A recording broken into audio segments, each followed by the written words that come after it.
Ayan, hello guys. Isang mapagpalang hapon po day 50 na ng paggawa ng ating bahay. At super busy ngayong hapon. Ayan, at dumating na ho yung pinadeliver nating mga bakal. Ayan, kanina hindi ko lang nakunan kasi nag-aasikaso tayo ng pananghalian, no? So, ayan, andito na po yung mga bakal, dumating na. Ayan. And yung mga kukulamber din, dumating na yung kukulamber na kailangan ulit.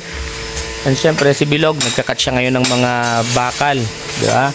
And si Kuya Alex yung nagbe-bend ng ilang bakal din. Ayan. So medyo maingay lang yung vlog natin, no? At andito si Pading Rene, yung supervisor. Ayan. Pasensya na, medyo maingay ang ating vlog ngayon. Ayan, si Kuya Alex, nagbe-bend ng bakal. Kuya Alex. Syempre, ayan, si Paring Gwen. Ayan, kumpare natin. Ito na yung beam na ginagawa. Ayan na yung beam na ginagawa. Dito na sila. At si Kuya Sherwin yung kanyang katulong sa pag-ikot-ikot nung mga bakal. So, pasukin natin. So, itong gitna, ready na to para buhusan. Ayan, makita nyo, ito ho, ayan. May nakaporma na. Para sa, ito yung tinatawag na cross beam, no? Cross beam. Nakaporma na. And, si Tio, nandito si Tio. Ayan, tapos tayo dito. Si Tio naman, ayan, siya yung nagpapanday, no? Nagpapanday nung mga ilalagay na kahoy dyan sa itaas para sa pagbuhos ng mga semento. So, ayun naman si Kuya. Ayan. Naglilinis ng kulungan ng aso. Ano yung mga aso? At andun si Bella sa taas. Ayun si Bella. Ayun si Bella. Kita niyo si Bella, no? Ayun yung mga aso. Ay grabe. Ang bilis ng paggawa ngayon dito sa ginagawang bahay, Day 15 pa lang ng paggawa nila.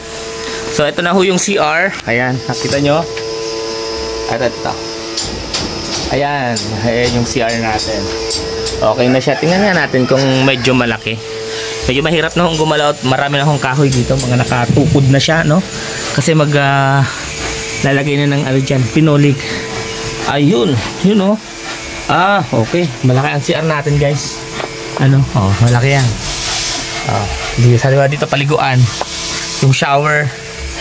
Dito yung dito naman sa gilid na to, sabihin na natin dito yung inidoro, no? Dito yung inidoro.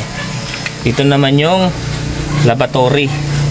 Ayan, tapos ito yung, dito naman yung shower. May kasi yan, may harang pa yan, guys, no? May harang yan para hindi nababasa yung sa labas pagka naliligo. Lalagyan niya ng salamin. Yun, ganun ho ang design ng ating CR. Para pagka maliligo, yung sahig still tuyo pa rin, tuyo pa rin. Kaya ang hirap magagalaw dito sa ngayon kasi ang dami na hong kahoy na nakalatag. So maya lang bibili rin tayo ng merienda. Maganda ho ang panahon ngayon, mainit. Pinagbibigyan tayo, walang ulan. Pero minsan biglang didilim at bigla ring bubuhos yung ulan. Kaya lang ngayon wala hong ulan, magandang panahon. Ayan si Paringgo, no? Kita nyo naman, dire-diretso yung paggawa. Then si Tio, ayun, may bitbit ng kahoy ulit. May bitbit siyang kahoy. Sabay-sabay yung paggawa para mabilis. Yan si Bilog, nagkakat ulit. So Alex pa rin yung bebend ng mga bakal. Pwede, posible na pagbuhos kailan? Lunes. Yan, possible daw pong magbuhos ng sabay-sabay. Nakalatag na yung bakal. Nakalatag. Possible Monday magbubuhos. Di mga linggo. Electrical. Yung electrical. Linggo, Ayan, sa linggo pala yung electrical. Maglalatag na din ng electrical sa linggo. So, hanggang linggo pala yung paggawa. Walang pahinga, walang pahinga. Pero iba ho yung maglalatag ng electrical, hindi sila. Meron ho tayong kakontrata nun dito na maglalatag. Tuloy-tuloy, tuloy-tuloy, ang bilis lang. Thank you. Si Kuya Alex. So Alex kasi yung pinakamalaki ang katawan dito, kaya siya yung nagbebendang bakal. Kung sino kasi yung may pinakamalaking katawan, siya yung magbebendang bakal. Si Kuya Alex yung napusuan nila kasi siya may pinakamalaking katawan. Yan, kaya si Kuya Alex ang nagbebend ng bakal. Ngayon po, maghahanap tayo ng merienda na ano. Naghanap ng anong oras ba? 1:20 ng hapon. Ayan, maghahanap na tayo ng merienda nila. Kasi mamaya, 4 or 3:30, alis ho ako at meron ho tayong appointment. Iiwanan natin sila, no?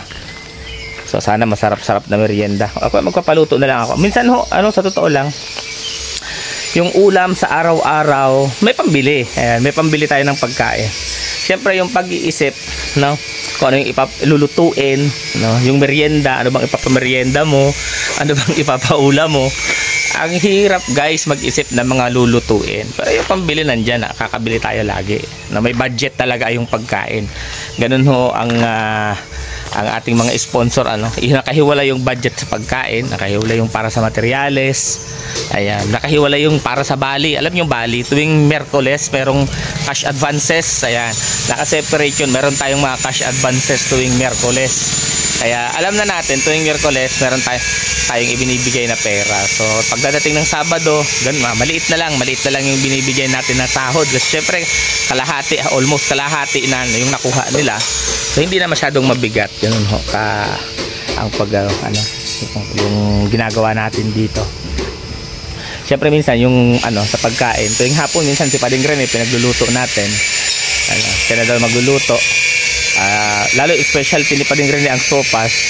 Kaya lang sabi nung iba, bakit puro sopas? So ngayon araw hindi ko alam, mag-iisip ako kung anong bibilhin ko para merienda naming lahat At ako aalis na ng 3:30 dahil meron nga ho tayong appointment. So sana magustuhan nila yung bibili nating merienda ngayong hapon. Ayun na guys, wala akong maisip na merienda. Naisip ko na sila yung tanungin natin kung ano yung merienda na gusto nila. Pare, nahirapan tayo mag-isip. Sila tanungin natin. Sila tanungin natin kung anong merienda. Bilog, anong gusto mo Bilog merienda? Ha? Walang kahit ano ha? Anong gusto mong merienda? Pansit. Pansit? Magbubutation tayo ngayon. Nahirapan ako mag-isip ng merienda. Si Bilog, pansit. Kuya Alex, anong merienda? Pansit. Pansit. Paring Gwen, merienda? Pansit na lang din. Pansit din. Ay, lamang na. 5 lang sila. Tiyo, anong merienda Tiyo? Gin. Yabo, gin tulos. 3:00 pa lang mag-gin. May babagsak nitong maga. Tiyo, ano Tiyo? Pansit na lang. Pansit? Cashier Wen. Sabi ni Cashier Wen, ba't pagbubutuhin pa ako? Pansit sa yung 4. Cashier Wen, pansit. Pansit ba to na may sabaw? Yun, may sabaw daw ulit. Favorite. Anong partner? Tinapay lang. So ayun, bibili tayo ng pansit bato. So tinapay. Ayan. Partner natin ng kukulayan natin ng tubig ngayon. Bibili ako ng dahil lagi tayong tubig. Lagi tayong tubig. Bibili ako ngayon ng para may kulay ang tubig. Food color. Ayan, may food color. Bibili ako food color. Kukulayan natin yung tubig. Tsaka gulaman. Para may kulay ang tubig. Ayan, tayo. Bibili tayo ng merienda. Pansit daw. Ikaw na Padi maluto. Sige na. Si Pading Rene na po ang magluluto ng pansit. Oo. Hindi pansit buto, pansit bato. Pading Rene. Ikaw na rin Susan, anong gusto mo merienda? Nay, anong merienda gusto mo? Pansit na. Pansit talaga. Wala tayong magagawa nito. Nagbotohan tayo. Pansit talaga. Favorite pansit. Kanina pansit din yung merienda nila sabi nga, ang pansit ay pampahaba ng buhay. Lagay, buhay. Balik pala. Buhay. So, bibili tayo ng pansit ngayong hapon. Ayan, merienda. Merienda na pala Tiyo. Merienda na. Aba, eto na yung request na pansit. This is it, pansit. Ay, grabe. Alex, merienda na. Yan, pansit Luto. Ang pansit. This is it, pansit. Pwede, ano pwede? Masarap pwede ang luto mo? Luto mo yan eh. May kasamang pagmamahal yan. May kasamang tinapa yan. Gaya mo yan, kay Hinila yan. Yan. Tawagin natin yung dalawa dito. Merienda na ng pansit. Kuya Sherwin! Bilog! Baba na muna dyan. Oo. Merienda. Sipag nitong dalawa, merienda na. Nasa taas pa. Ano? Merienda na! Ano? Merienda na nasa taas pa. Talagang sinisipagan. Kain tayo guys. Ano? Pansit na may sabaw. Yan, pansit ba to? Yan yung paborito dito. Di na uso yung pansit na ano, walang sabaw. Ang uso na ngayon yung pansit na may sabaw. Yan ang uso ngayon. Pansit na nila. Oo. Ayan o. Ko Alex o. Ihip-ihip pa. Wow! Isang uso. Mayong ati ah. Yun. Ano sarap? Dami kayo? Dami kayo. Tulang pagkakaliwan. Tulagan. Pero sabi ni Ronald na, ay Ronald, pag Japan daw, pag manamit talaga pagkakaliwan, itong tulagang nila, yung parang ano ba, wala pakialam niya kung ano. Ayun, guys, oh. Higop lang ng higop. Tahimik na nagsipapagkainan. Ano? Higop talaga. Yung apat, tahimik lang. Walang kwento. Tapos pa Sherwin, hindi din nagkikwento. Oh, sarap daw ng pansit. Ayan o. Ayan, laki ng tiyan o. Busog. Ba? So, sobrang sarap ng pansit. Ayan, nagkikwentuhan. Tapos ko Alex o. Dahil si Pading rin yun. Tingnan niya. Salita sa sobrang sarap. Ayan.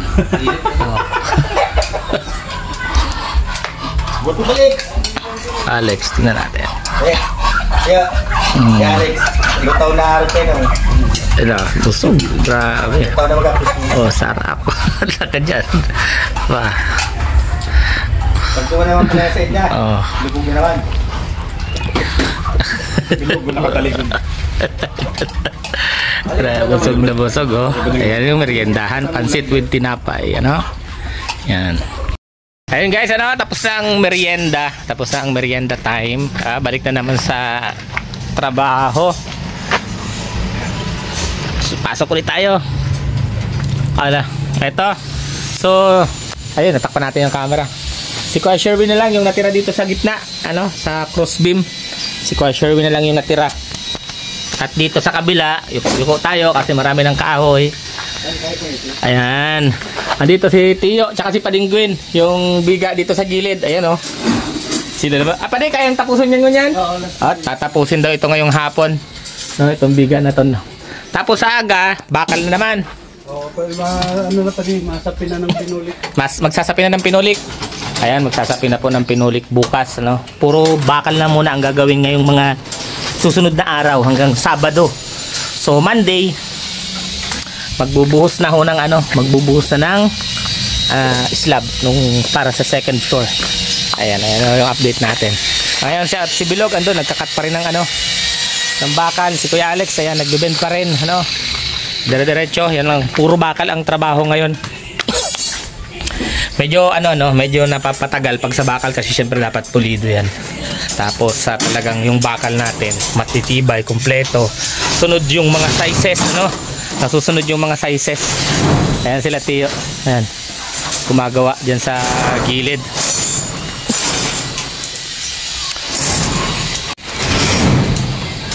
Ayan o, hinihila yung ano para sa likod na ano biga kung tawagin. Sabi, ambilis lang ano, for 15 days. Ayan, nagbabakal na sila. Dire-diretso lang ho yan. Pagka kompleto talaga ang ano, materyales, and dire-diretso lang yung paggawa. So, mamaya ano, update ko na lang ho kayo kasi sabi ko nga, aalis ho ako, mag-aasikaso rin ako, may iwan sila dito. Pero mga 30 minutes lang naman ang pagitan namin bago ako umalis. Then, bukas na naman kami magkikita-kita ulit. Ayan. So, ayun guys, ano, paalis na tayo ngayong hapon. Ayan. Silipin lang natin kung ano na yung nagawa. At meron ho akong pupuntahan, no? Naka-forma tayo. Forma. So, ayan, si Pringuen nandiyan sa dulo, ano? Still, ganun pa rin yung ginagawa. Natapos na. No, natapos na yung ano, gitnang beam tsaka yung sa gilid. Ayan yung crossbeam, matatapos na pala. Ayun, tapos yung kabila kay Tiyo nandun sa dulo. Ayun, matatapos na rin, ano. Bukas, ano na yan, maglalatag na pa de. Naglalatag na sila nung ano, pinulik tsaka nung ibang bakal. So ayan, maraming salamat po ano, sa sumusuporta sa ating bahay serye. Ayan, sa buong Rochelle community. Syempre, ano, maraming salamat. Ingat po kayo at ingat din ako. God bless us all.